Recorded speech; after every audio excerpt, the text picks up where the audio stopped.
હે સ્ટુડન્ટ્સ, સો all over હવે result આવી ચૂક્યું છે ત્યારે મનની અંદર પ્રશ્ન હશે, ગૂંચવે છે સર કયા રેન્ક છે, કયા સ્કોર છે જે અમને ગવર્મેન્ટ મેડિકલ કોલેજ જીમર્સ સુધી લઈ જવા માટે પૂરતા રહેશે. સો આ વિડીયોની અંદર આપણે એ જ ટોટલ ડિસ્કશન છે કન્ટિન્યુ રાખીશું. So let's gate ready. તમારા તમામ ક્વેશ્ચન છે અને આન્સર તમને મળી રહેશે.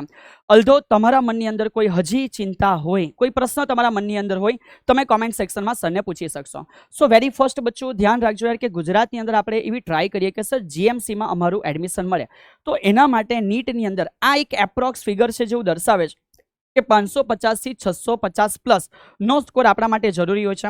હવે કઈ કેટેગરીમાં કઈ રીતે જોઈશે, કઈ કોલેજમાં કેટલું ડિમાન્ડ છે એ આપણે હવે ધીમે ધીમે આગળ સેશનમાં જોશું. સો સેમ એવી રીતે જીમર્સ, હા સર જીએમસી પછી એટલીસ્ટ જીમર્સમાં મળે, ધેટ્સ ટુ નાઇસ. તો એની અંદર 450 થી 540 સુધીના માર્ક્સ જોઈએ છે અને જે ઓલ ઇન્ડિયા રેન્ક અહીં બતાવવામાં આવી રહ્યો છે એ 65,000ની આસપાસ છે. સો હવે અહીં આપણે વન બાય વન સ્ટાર્ટ કરતા જશું કોલેજ વાઇઝ ઇન્ફોર્મેશન. સો very first pure government medical college GMC જે છે એમાં આપણે જાણીએ છીએ સર કે સૌથી પહેલા પસંદગી આપણે ક્યાં કરતા હોઈએ છીએ, બીજે મેડિકલની અંદર છે, ત્યાર પછી બરોડા અને ત્યાર પછી આપણી જીએમસી સુરતની અંદર છે. હવે કેટેગરી વાઇઝ ધ્યાન રાખજો. જો જનરલ કેટેગરીની અંદર છો સો ધ્યાન રાખજો કે 40 થી લઈને 11,000 સુધીના રેન્ક અહીંયા હોવા જરૂરી છે. આ રેન્કની અંદર હોય છે તો સંભાવના બહુ સારી છે કે તમને એડમિશન મળી શકશે. સ્કોર 640 થી 690 સુધી પહોંચેલો હોઈ શકે તો સંભાવના બહુ બેટર છે. આપણે જાણીએ છીએ સર કે આ જે સ્કોર છે ને એ સ્કોર મેળવનાર વિદ્યાર્થીઓની સંખ્યા ઘણી ઓછી છે. ઓકે, વધારે વિદ્યાર્થીઓ ક્યાં છે? 550 થી 650ની વચ્ચે વિદ્યાર્થીઓની સંખ્યા વધુ છે. જો તમે ઓબીસીમાંથી છો તો તમારો રેન્ક 14,000 સુધી હશે ઓલ ઇન્ડિયા રેન્ક. સંભાવના સારી રહેલી છે. સ્કોર 625 પ્લસ માની લો બેટા કે અહીંયા આપણને એક પોઝિટિવ દેખાઈ રહ્યું છે, આપણને એડમિશન મળી જશે. એસટી એસસીમાં છો તમે, તમારો રેન્ક 50,000 થી લઈને 2.5 લાખની વચ્ચે છે. તમારો સ્કોર 380 થી લઈને 550 સુધી છે. સંભાવના બહુ સારી રહેલી છે કે આ ટોપ મેડિકલ કોલેજ જે ગુજરાતની અંદર આપણે પ્રિફર કરતા હોય એ આપણને મળી શકે છે. હવે આના પછી આપણે નેક્સ્ટ બીજી મેડિકલ કોલેજો છે એ પણ જોઈએ. આના પછીની વિદ્યાર્થીઓની પસંદગી કઈ હોય છે તો કે જે ભાવનગર, જામનગર અને રાજકોટની અંદર મેડિકલ કોલેજો અવેલેબલ છે. તમે જનરલ કેટેગરીમાં છો સો 11,000 થી લઈને 24,000 સુધીનો જો તમારો રેન્ક છે, સંભાવના સારી છે કે તમને આ કોલેજમાં એડમિશન મળી શકે છે. સ્કોરની જો વાત કરી લઈએ તો આ એક જૂના આંકડાઓ આધારિત એપ્રોક્સ વેલ્યુ છે 2024 માટે 550 થી 635 સુધી. આગળ ઓબીસી કેટેગરીમાં છો તો 28,000 સુધી તમારો જો એઆઈઆર હશે તો સંભાવના બહુ સારી, 550 પ્લસ સ્કોર. એસટીએસસીમાં છો તો બેટા 80,000 થી 3 લાખ સુધીનો જો તમારો એઆઈઆર હશે, તમારો સ્કોર છે 350 થી 550 આસપાસ હશે. સંભાવના બહુ સારી છે. અહીંયા સુધીની વાતો આપણે મેડિકલ કોલેજો માટે કરી જે ગવર્મેન્ટ છે. હવે આના સિવાય બી આપણે લોકો ધ્યાનમાં રાખીએ છીએ કે સર અમે આ મેડિકલ કોલેજોમાં નહીં મળે તો જીમર્સ માટે પણ તૈયાર છે.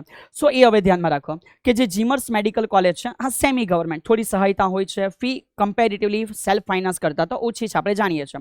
સો ગુજરાત મેડિકલ કોલેજો જે છે બેટા અહીંયા જીમર્સની અંદર એપ્રોક્સ ફી 3 લાખથી લઈને 5.5 લાખ એપ્રોક્સ આજુબાજુ રહેવાની સંભાવના છે. હવે એ જીમર્સ જો કોલેજોમાં જોઈએ તો સોલા અમદાવાદ છે, ગોત્રી વડોદરા અને ગાંધીનગરની અંદર. જનરલ કેટેગરી માટે 23,000 થી લઈને 35,000 સુધીનો રેન્ક હોય, બહુ સારી સંભાવના રહેલી છે. સ્કોર હોવો જોઈએ 520 થી 550. એસસીબીસી ઓબીસીમાં છો તમે તો તમારો 42,000 સુધીનો જો સ્કોર થશે તો 550 અથવા 505 પ્લસ સમથિંગ માર્ક્સ છે તો અહીંયા સંભાવના સારી છે. એસસી એસટી કેટેગરી માટે 1 લાખથી લઈને 3.5 લાખ સુધી તમારો રેન્ક જનરેટ થયો હોય, 300-480 વચ્ચે તમારા માર્ક્સ છે. એક પોઝિટિવ અહીંયાથી વાઇબ્સ તમને આવવા જોઈએ કે સાહેબ અમને એડમિશન મળી રહેશે. હવે આના સિવાય બેટા, અને આના સિવાય જો આપણી પાસે બીજો ઓપ્શન છે કે સર બીજી જીમર્સ કઈ છે તો ભાઈ નવસારી, રાજપીપળા, ગોધરા, પોરબંદર અને મોરબી. તો આ બધી જે જીમર્સ છે એના માટે તમારો રેન્ક 35,000 થી 66,000ની વચ્ચે જો તમે ઓપન કેટેગરીમાં છો, જનરલ કેટેગરીમાં છો. ઓબીસી કેટેગરી માટે રેન્ક તમારો 72,000 સુધી પણ ગયો હશે, સંભાવના સારી છે. અહીંયા સ્કોર 480 પ્લસ. અને એસટી એસસી કેટેગરી માટે 4.5 લાખ એઆઈઆર સુધી પ્રોબ્લેમ નથી બેટા, અહીંયા સંભાવના રહેલી છે. Score 310 plus. તો મેં અહીંયા પ્રયત્ન કર્યો છે કે તમને ગવર્મેન્ટ મેડિકલ કોલેજ અને જીમર્સની અંદર એપ્રોક્સ કેટલો એઆઈઆર જોઈએ છે અને કેટલો સ્કોર તમારો હોય તો તમને અહીંયા એડમિશન મળવાની સંભાવના છે એ જણાવ્યું છે. બાકી ફર્ધર ઇન્ફોર્મેશન જેમ જેમ હવે એડમિશન પ્રોસેસના રાઉન્ડ ચાલુ થશે તેમ તમારા સુધી પહોંચતી રહેશે.